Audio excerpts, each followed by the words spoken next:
The experimental drug used on President Trump to treat COVID-19 is now approved by the Food and Drug Administration. Remdesivir is the first and only approved treatment for coronavirus in the U.S. We want to bring in Dr. David Schultz with Evansville Primary Care to shed a little light on how this affects all of us. Dr. Schultz, thank you so much for joining us, first of all. But give us an idea of how Remdesivir works, if you could bring it down in layman's terms for us. Well, Shelley, Remdesivir is a very interesting drug, but to understand how it works, you have to understand how the virus attacks.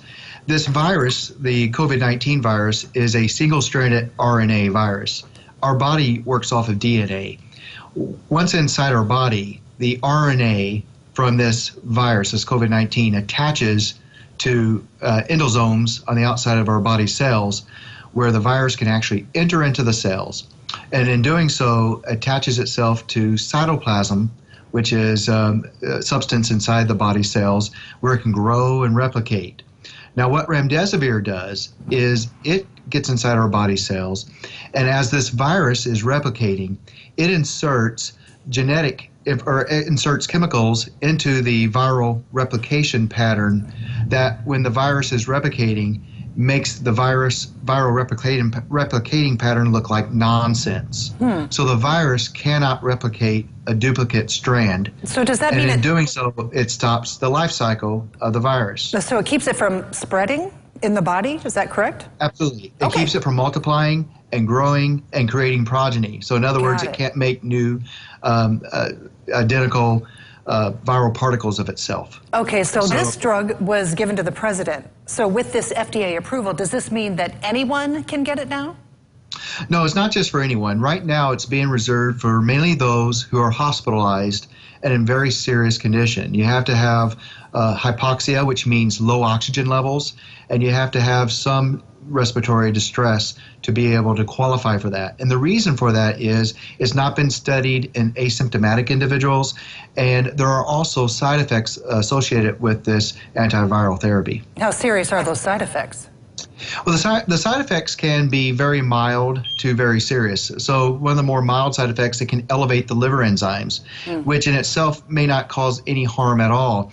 But it can also cause severe elevation of the liver enzymes, which can cause an individual to actually get sicker. It can also cause low oxygen levels in some individuals. And this is a rare side effect, but it has been observed even here in the tri-state. So it is available here in Evansville? We do have this at both hospital systems in Evansville. Both Deaconess and St. Vincent has the the Remdesivir on their formulary, and also available for patients who are critically or seriously ill. Now, you know, already more than 8 million people in the U.S. have contracted COVID-19, and more than 223,000 have died from it. What does this approval mean to those of us who may still get this virus? What does that mean for us?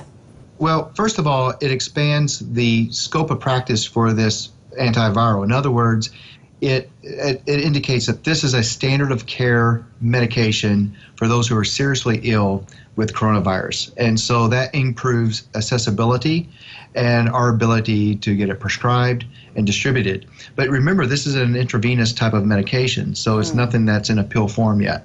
So they'll have to work further to try to get this into a form that can be more easily available for the physician offices. So we won't see this in the physician offices anytime soon, but it gives better accessibility for our hospitals to be able to get more of this, and for the drug companies to make more of this as well. All right, Dr. David Schultz, thank you so much for giving us some idea of what this really means for us. We appreciate your time today. Thank you so much, Dr. David Schultz of Evansville Primary Care.